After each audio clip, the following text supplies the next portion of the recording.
Bonjour à tous et bienvenue sur la chaîne de Papier de Rêve. Je suis Ursula et aujourd'hui je vais peindre avec vous une vue de Barcelone depuis une des plages au bord de la ville. Alors je commence cette aquarelle avec une petite particularité. Mon papier est entièrement humide, je l'ai passé sous l'eau du robinet, donc il est vraiment humide des deux côtés. Et même si on est en hiver, ça sèche vite, il faut que je travaille assez rapidement. Mais vous voyez que dès que je pose de la couleur, elle se fond dans l'humidité du papier et tout devient très très doux. Et si j'ai choisi de faire ça, c'est parce que, dans cette image, il y a un ciel absolument magnifique et j'ai besoin de beaucoup de douceur dans ce ciel, et donc j'utilise cette technique de partir sur un papier humide. Alors même si mon ciel est rempli de nuages, il y a une toute petite zone de ciel bleu et c'est pour ça que j'ai utilisé du bleu de manganèse en première couleur pour, notifier cette zone de ciel bleu. Et comme le soleil est un soleil couchant, j'ai ajouté de l'ocre jaune sur la ligne d'horizon pour qu'on ait cette impression, de soleil couchant, de chaleur à cet endroit-là et j'ajoute mon soleil avec du jaune de nickel azo, très, très clair, très dilué. C'est vraiment juste pour donner une idée de chaleur, une idée qu'il y a, le soleil à cet endroit-là, sans vraiment trop rentrer dans les détails. Pour réaliser les nuages de ce ciel, je vais utiliser juste 2 couleurs, le bleu dinde d'entraîne et le rouge oxyde transparent. Ça va me permettre d'obtenir un gris que je peux facilement modifier pour qu'il soit un petit peu plus bleuté ou un petit peu plus chaud, qu'il soit aussi plus clair ou plus foncé et ça va me permettre d'obtenir toutes les nuances, des couleurs des nuages dans ce ciel. Alors je le dis souvent, mais je voudrais le répéter encore une fois ici, le rouge oxyde transparent est une couleur qui granule énormément, alors que le bleu d'aventraine est une couleur très très lisse. Et du coup, on va avoir des effets qui vont se créer parce que les couleurs vont se séparer un petit peu, même si, je les ai bien mélangées, elles vont se séparer et on va voir, les pigments du rouge oxyde transparent, peut-être se placer un petit peu, les uns avec les autres dans les creux du papier et du coup, le bleu va ressortir un petit peu plus. C'est quelque chose qui ne me dérange pas, mais si, c'est quelque chose qui vous dérange et que vous voulez des couleurs beaucoup plus lisses, vous pouvez utiliser totalement un autre, marron. Ça peut être par exemple du sépia, pour réaliser ce mélange de couleurs.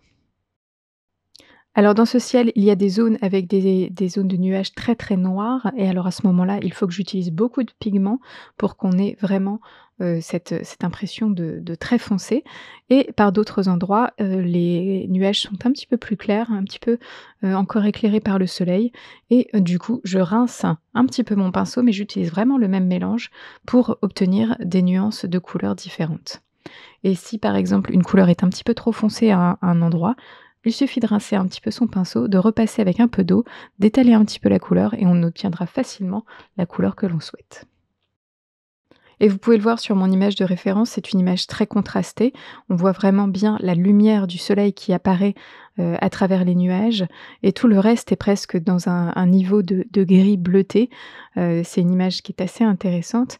Alors je ne vais pas peindre exactement cette image où il y a la partie, basse de mon image de référence qui est très, très chargée et ce n'est pas ce que je voulais faire donc cette partie-là, je vais juste ne pas la peindre.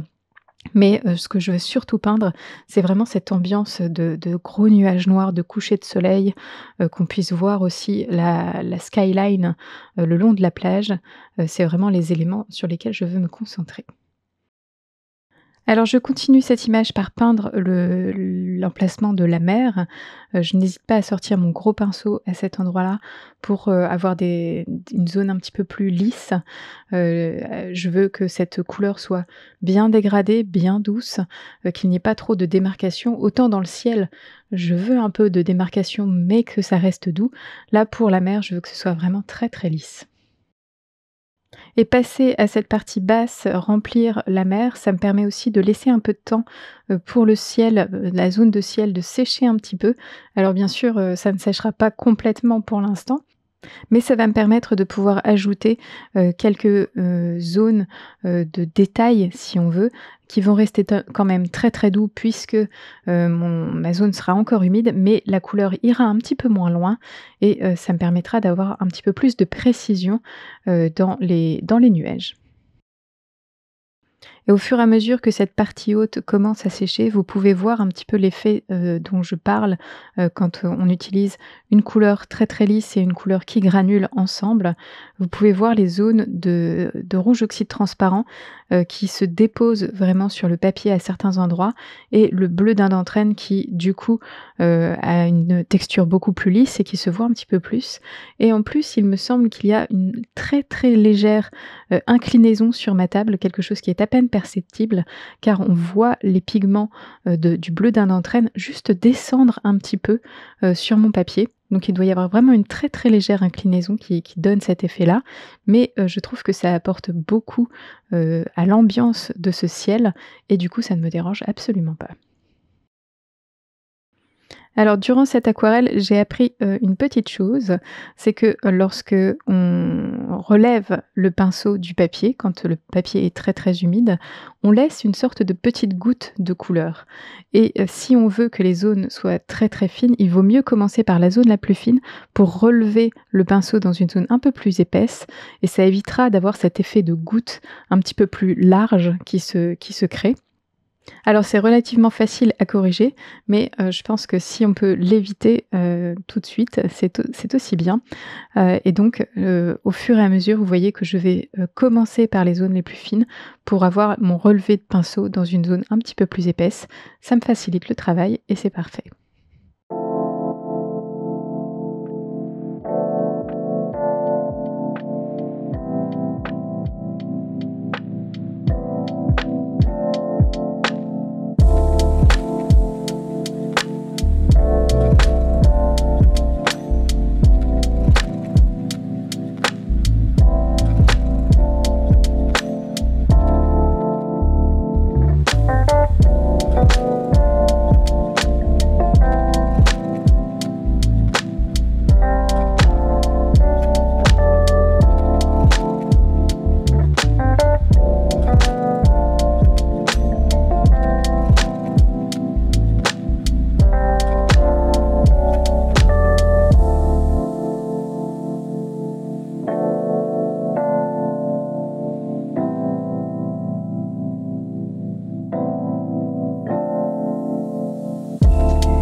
Ma première couche est quasiment terminée. Vous voyez que les couleurs sont bien denses.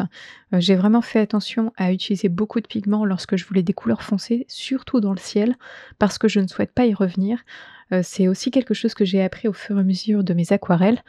Quand on souhaite réaliser un ciel, le mieux est de le faire en une seule couche. Plus on va, ajouter des couches sur un ciel, plus il sera, moins naturel.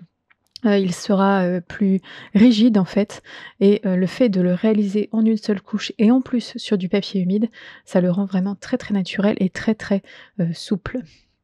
J'ai laissé sécher cette couche complètement avant d'entamer la suite et vous pouvez encore plus voir une fois que c'est sec cette dissociation entre le rouge oxyde transparent et le bleu d'un entraîne. Moi, ça me convient très bien, mais je vous le rappelle, si ça ne vous plaît pas, n'hésitez pas à remplacer le rouge oxyde transparent par une autre couleur comme un sépia ou tout autre marron qui vous semble, le plus adéquat. Alors pour la deuxième couche, comme je l'ai dit, je ne veux pas du tout retravailler mon ciel, je veux qu'il reste vraiment, frais de sa première couche et je commence donc par placer, cette ligne d'horizon et cette skyline de Barcelone. J'ai pris cette photo depuis, une sorte de ponton, sur une des plages de Barcelone. Les plages de Barcelone sont un peu en arc de cercle, les unes à côté des autres et du coup, ça on peut voir, la skyline depuis la plage et c'est assez impressionnant et donc j'essaye de créer cette skyline de manière très, très abstraite. Les détails ne sont pas forcément très précis, mais je pense que vous pouvez reconnaître au moins l'hôtel W, qui est sur la plage de la Barceloneta. Pour les couleurs, je reste avec le même mélange, le bleu d'Ardentrène et le rouge oxyde transparent. Je fais très attention à la quantité d'eau sur mon pinceau. J'essaye vraiment d'avoir beaucoup, beaucoup de pigments à ce moment-là et pas forcément beaucoup d'eau pour avoir la couleur la plus sombre possible. Alors je travaille avec un assez gros pinceau, mais si vous vous sentez un petit peu plus à l'aise avec un pinceau un peu plus précis, n'hésitez pas à le changer. N'hésitez pas à prendre les outils en fait qui vous conviennent le plus, pour faire ce genre d'exercice. C'est toujours mieux d'utiliser un outil qu'on maîtrise plutôt qu'un outil qu'on ne maîtrise pas. En tout cas, moi j'aime beaucoup ce pinceau parce qu'il me permet d'avoir une pointe ultra fine et tout de même de, remplir des zones très importantes très rapidement. Ici, je suis en train de peindre le Montjuïc qui est en arrière-plan. Donc vous avez vu, j'ai rincé un tout petit peu mon pinceau et j'utilise le reste de couleurs qu'il y a dessus et on a vraiment cette impression qu'il est un petit peu plus dans le lointain, un petit peu plus dans, le brouillard en fait et on a une meilleure idée, de la dimension, de la profondeur de cette image.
J'ai donc rajouté un petit peu plus de détails. On voit une ébauche de la plage tout à droite de mon image. Et là, j'ai utilisé vraiment beaucoup de rouge oxyde transparent pour avoir un marron un petit peu plus chaud. Et donc, on a un peu plus cette impression de plage. Mais comme vous avez vu, mon image de référence, ça reste vraiment dans l'ombre. Donc, on n'a pas du tout cette impression de sable doré, mais vraiment de très sombre, en fait. Et c'est pour ça que j'ai choisi le rouge oxyde transparent pour cette couleur. Alors vous voyez que j'ai réalisé un trait, dans la mer. J'essayais de trouver un petit peu si je voulais, ajouter plus d'éléments à cet endroit-là. Ça ne m'a pas plu et vous voyez que, comme c'est encore humide, je peux juste repasser de l'eau dessus et ça s'efface très rapidement. On voit une très, très légère, marque mais vous allez voir que ça ne va plus du tout se voir à la fin. Alors en ce moment, on a quand même beaucoup de couleurs à droite de la page et pas forcément à gauche. Alors je vais rééquilibrer un peu cette impression en ajoutant un petit peu plus de bleu d'un entraîne dans la partie gauche.